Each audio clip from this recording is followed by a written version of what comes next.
tous, contente de vous retrouver aujourd'hui pour une nouvelle vidéo. C'est une crème hydratante pour les pieds. Vu le résultat de la crème pour les pieds du mois passé avec le test de l'Olive Protection, j'ai décidé cette fois de faire une vraie crème pour les pieds avec des actifs et qu'elle soit vraiment hyper hydratante.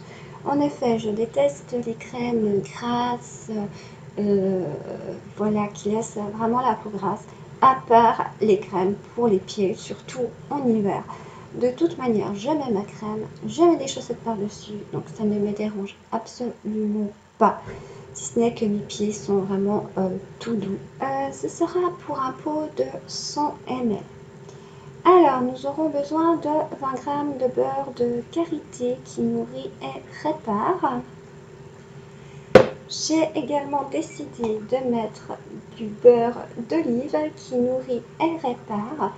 Alors, 20 g de beurre d'olive. J'ai décidé de mettre de l'huile d'olive que je déteste dans mes prépas parce que justement, elle est trop grasse. Mais étant donné que c'est pour les pieds, je pense qu'elle va tout à fait correspondre.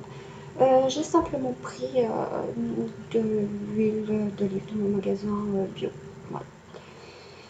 En plus de ça, je n'aime pas du tout son odeur, mais une fois de plus, vu que c'est pour les pieds, c'est pas grave. Au pire des cas, je mettrai une huile essentielle pour masquer un peu tout ça. Alors, 10 g d'huile d'olive,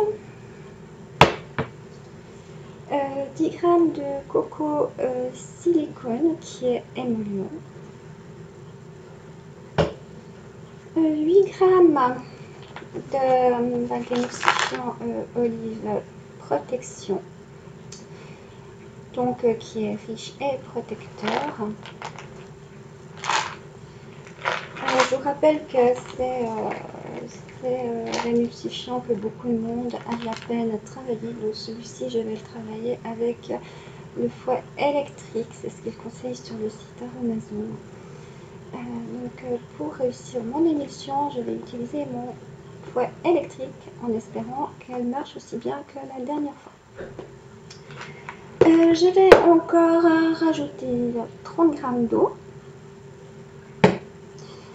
6 g d'urée qui est hydratant et exfoliant, 30 gouttes de bisabolol qui est apaisant et réparateur. Je vais encore mettre 0,6 g de Cosgarde. Et pour finir, je vais mettre du colorant vert de chlorophylle liquide parce que la crème pour les pieds, j'aime bien qu'elle ait une couleur verte. Voilà, je sais pas pourquoi. Et suivant l'odeur, si ça sent trop l'olive, je mettrai une fragrance, mais ça à voir par la suite. Alors voilà, nous pouvons passer à la prépa. Tout est déjà pesé comme d'habitude. J'ai déjà commencé à faire chauffer, mais je viens de commencer à faire chauffer. Okay, voilà.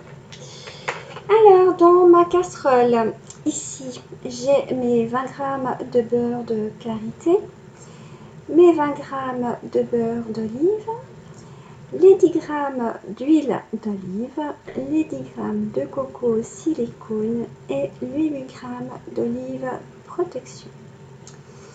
Alors voilà pour ma phase huileuse que je vais mettre à chauffer. Et dans celle-ci, j'ai mis 30 g d'eau que je vais mettre à chauffer aussi. Et aujourd'hui, je vais essayer de ne pas oublier de rajouter l'urée dans mon eau quand elle sera chaude. Alors voilà, je fais chauffer tout ça et je me retrouve pour faire l'émulsion. Mes deux faces sont fondues. Alors, comme la dernière fois quand je travaille avec l'Olive Protection, j'utilise le fouet électrique.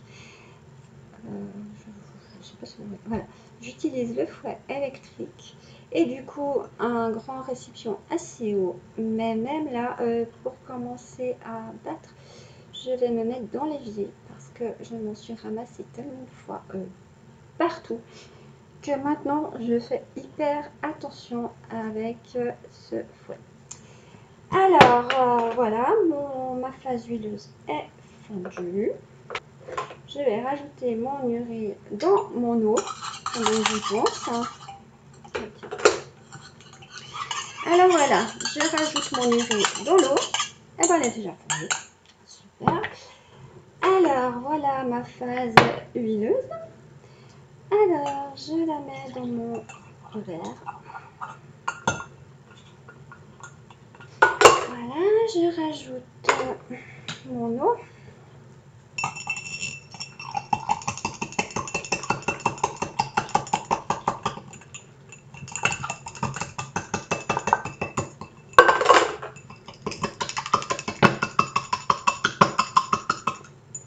Bon, je vais essayer avec ça.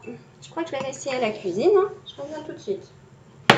Alors, ça a l'air de fonctionner. Donc, je vais commencer mon émulsion.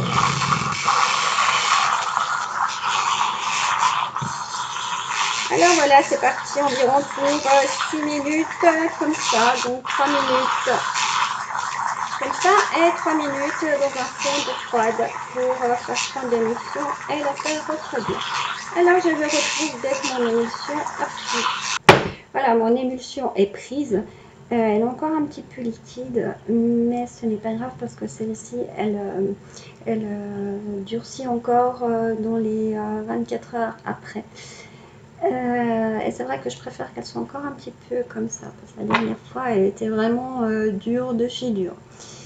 Alors, ça va encore durcir. Alors voilà, maintenant je peux rajouter mes 30 gouttes de bisabolol.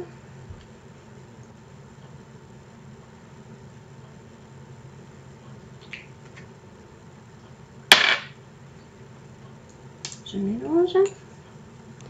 Voilà, mon fouet commence à plus avoir de fil. Pas grave, maintenant l'émulsion est prise. On peut continuer à la main. Je vais rajouter 15 gouttes de Coast-Guard.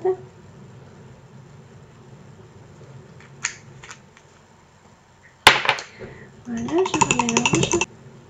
Et je vais rajouter mon colorant. Je vais déjà en mettre 4 gouttes.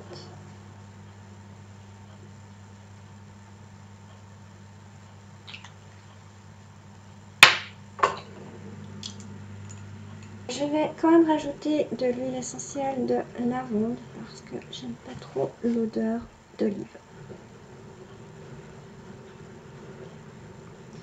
Voilà, je vais déjà en mettre 10.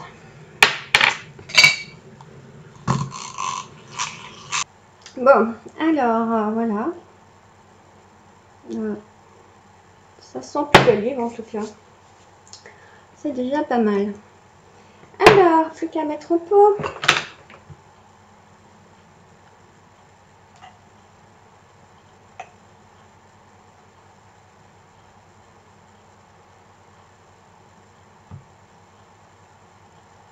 Alors voilà, ma crème est terminée. Ça fait une espèce de gelée. Mais à mon avis, elle va encore épaissir. Je pense encore pas mal. De toute façon, je vous en donne des nouvelles à la fin du mois. Et je vous dis à tout bientôt. Bye bye.